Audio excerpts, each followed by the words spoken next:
Selamat jumpa dengan saya, Catur Darmayanto.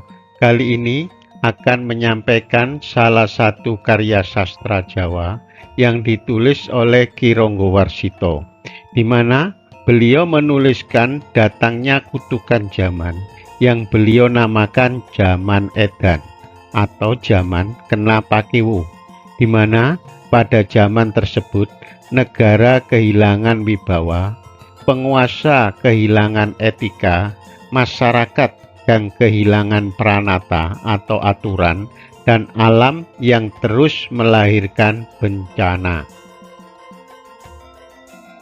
Sekelumit riwayat pujangga rakyat Ronggowarsito.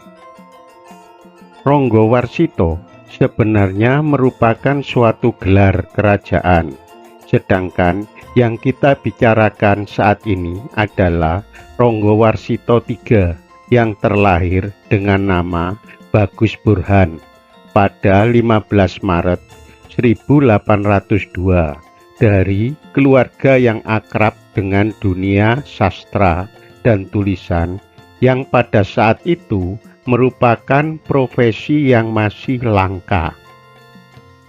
Ayahanda Bagus Burhan bernama Panjang Sworo atau Ronggowarsito II yang bekerja sebagai seorang juru tulis kerajaan, sedangkan sang kakek bernama Sastro Nagoro atau Ronggowarsito I. Beliau adalah seorang pujangga kerajaan yang banyak memiliki karya sastra, dan setelah tua beliau menggunakan nama Yoso-dipuro II. Ronggowarsito III memiliki kakek buyut yang bernama Yoso-dipuro I.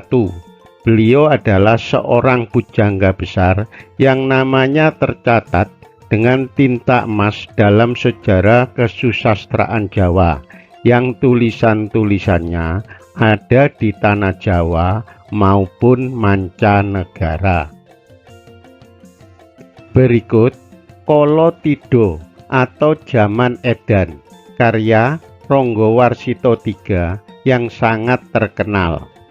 Kala Tidha atau Zaman Cacat atau Zaman Edan merupakan karya sastra Jawa yang sangat dikenal, yang terdiri dari 12 bait, di mana bait ke-7 sampai sekarang banyak orang Jawa, terutama dari beberapa kalangan tua, masih hafal bait syairnya. Karya asli berbentuk tembang dengan persajakan dan jumlah suku kata yang sistematis. Adapun terjemahan yang disampaikan pada ulasan ini bukan dalam bentuk syair, dengan harapan mudah dimengerti, sehingga bisa jadi dari sisi bahasa dan sastra terjemahan ini terdapat beberapa bagian tertentu yang kemungkinan akan berbeda atau bisa jadi dianggap salah. Kala Tidha bait ke-1. Martabat negara tampak suram tanpa rupa, berantakan dan rusak. Pelaksanaan hukum dan aturan diinjak-injak. Tiada lagi teladan bijak. Kini sang pujangga terdiam. Duka hatinya remuk redam. Rasa ternista dan terhina. Matahari kehidupan seakan padam. Dunia kini bertubi-tubi kebanjiran bencana. Kala Tidha bait kedua. Raja yang tengah berkuasa, raja utama, dengan menteri utama yang terpilih dan cakap.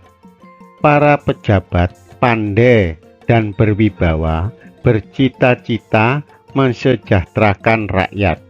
Para pegawai dan aparat rajin dan setia, namun demikian tidak mampu mencegah datangnya kutukan zaman, yang malah keadaan semakin menjadi-jadi. Kerusuhan silih berganti, perbuatan nafsu angkara orang-orang di mana-mana. Kolotida bait ketiga. Bangkit dari tangis di hatinya. Sang pujangga melihat semua ini, meski diliputi gundah merajam jiwa, mendapatkan malu yang tak terobati. Atas berbagai fitnah dan intrik, mereka mendekatimu seakan menghibur bermanis muka, menyanjung segala puji, membuat enak hatimu. Padahal semua hanyalah siasat memperoleh keuntungan, menikam apabila tidak diwaspadai.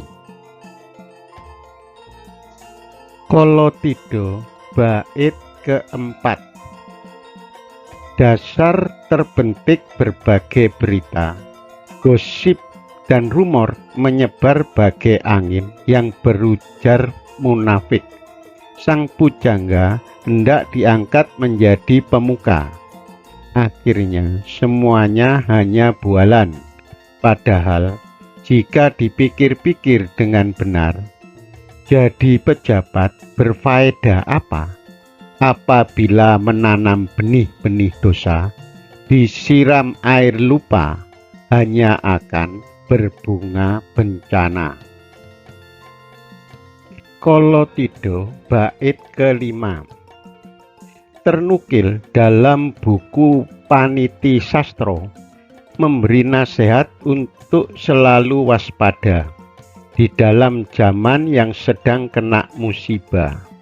Orang berjiwa bijak malah tersingkir. Hendaknya hal itu kita perhatikan.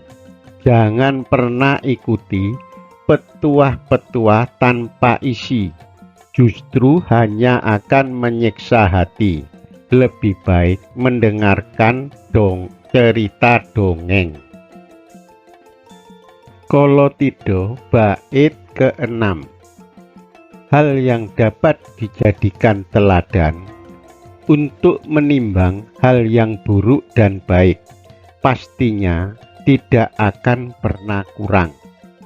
Kisah-kisah yang jadi tamsil tentang persoalan hidup dan kehidupan, sehingga dapat ditemukan jawaban dan sikap untuk menerima atau narimo segala putusan ketentuan takdir, sebagaimana pula halnya dunia yang makin ruwet. Kolotida bait ketujuh. Hidup di zaman edan. Keadaan gelap jiwa, bingung pikiran. Turut serta edan, hati tidak tahan.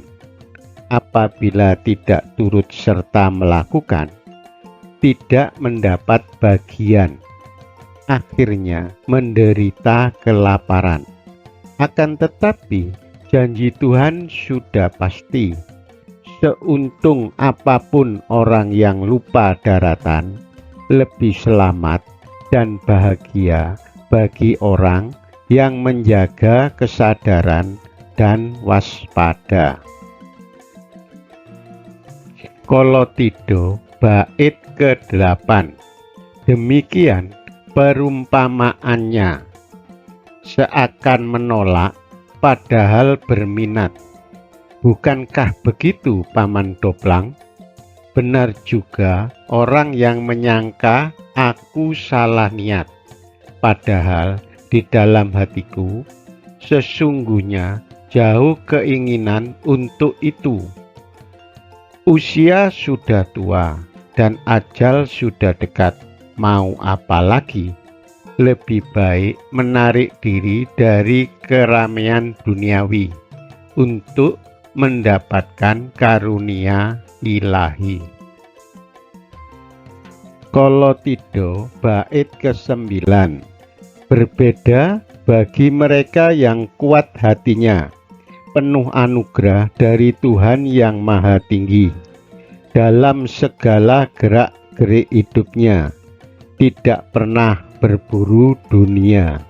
Oleh karena dengan kasih-Nya, Tuhan pasti memberi petunjuk dan pertolongan dengan perantara sesama makhluk-Nya, berupa manfaat sesuai dengan kebutuhan. Meskipun demikian, kerja tak boleh ditinggalkan. Kolotida bait ke-10.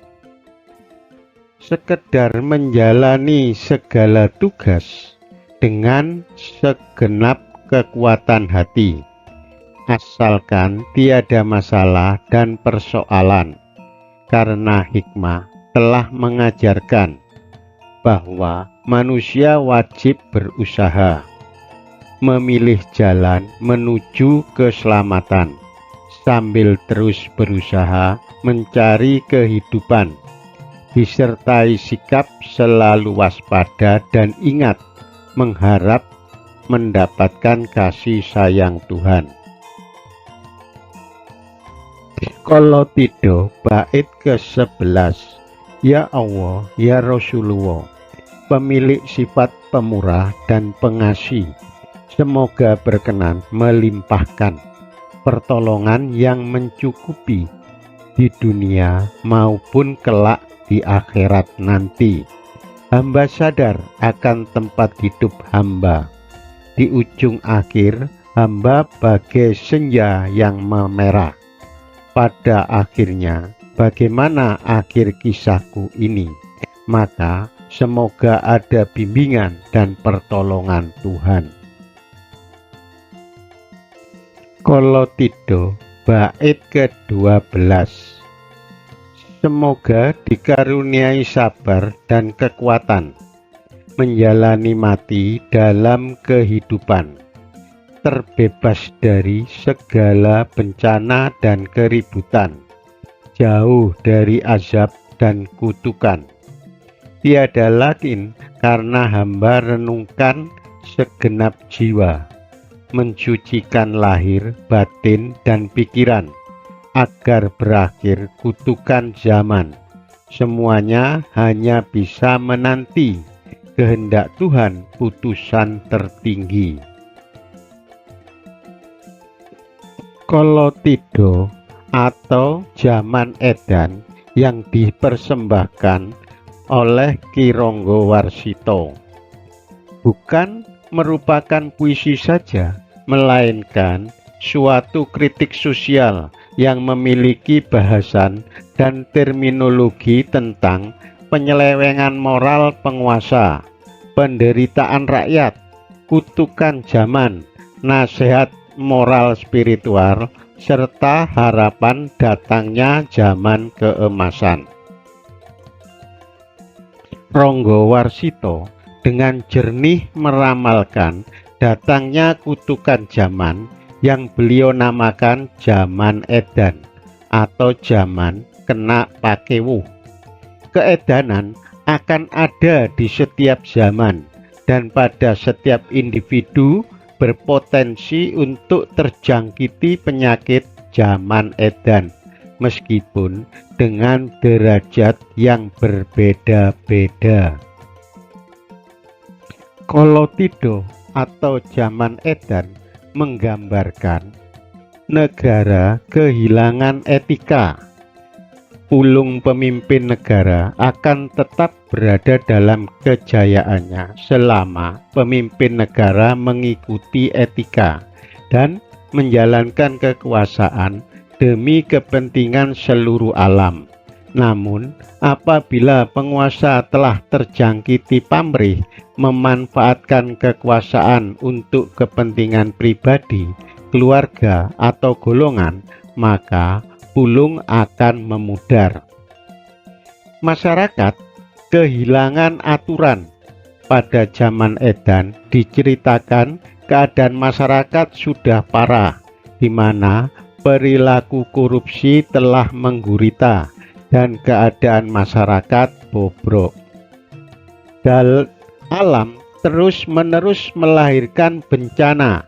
Pudarnya pulung penguasa ditandai bergolaknya alam dan masyarakat. Dan sama kita ketahui bahwa gejolak sosial masyarakat relatif dapat diredam, namun tidak untuk bencana alam. Adapun solusi yang disampaikan Ki Ronggowarsito bersifat transhistoris karena setiap zaman akan memerlukan penyelesaian yang berbeda-beda sesuai dengan konteks masing-masing zaman, dan solusi yang disampaikan beliau bersifat umum dan tidak operasional, di mana beliau hanya menyarankan agar selalu eling, waspada, dan sabar. Pertama, eling. Sikap eling mengajarkan manusia bahwa inti dirinya yang terdalam adalah makhluk spiritual, sehingga didorong untuk selalu berpegang kepada nilai-nilai spiritual. Kedua, waspada. Sikap waspada mengingatkan bahwa dorongan hawa nafsu ke arah eksistensi yang selalu ada di setiap kehidupan. Oleh karenanya, kewaspadaan harus tetap dijaga. Ketiga, sabar. Sikap sabar mendorong manusia untuk menghayati sikap kewaspadaannya dalam menanggulangi bahaya hawa nafsu. Sikap sabar bahkan memerlukan pengorbanan, karena untuk memerangi kejahatan tidak cukup dengan niat baik saja. Sebagai penutup, ternyata karya-karya Ronggowarsito merupakan karya futuristik dan syarat dengan kritik sosial, serta dapat kita ambil manfaatnya untuk kita pahami bersama. Sekian. Terima kasih atas perhatian dan dukungannya selama ini. Semoga kita semua diberi kekuatan untuk terus belajar.